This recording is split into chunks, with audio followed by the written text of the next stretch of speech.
di jalan kabel-kabel. Awas kabelnya awas Mas.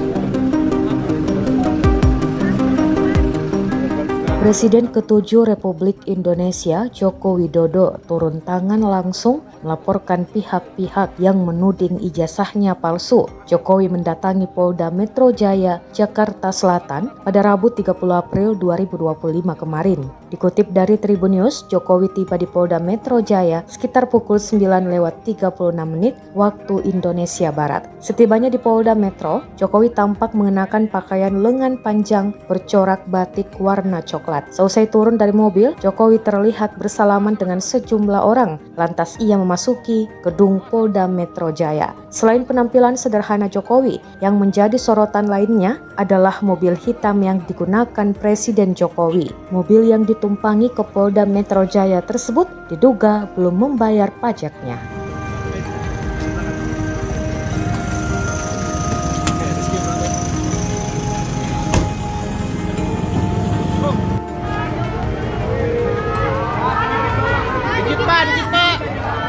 Pak, dikit Pak.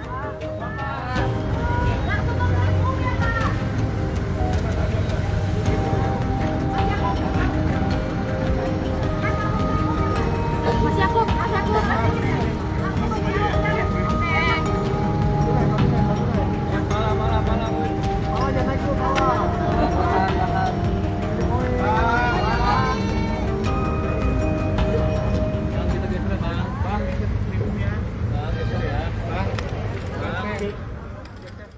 Download Tribun X sekarang, menghadirkan lokal menjadi Indonesia.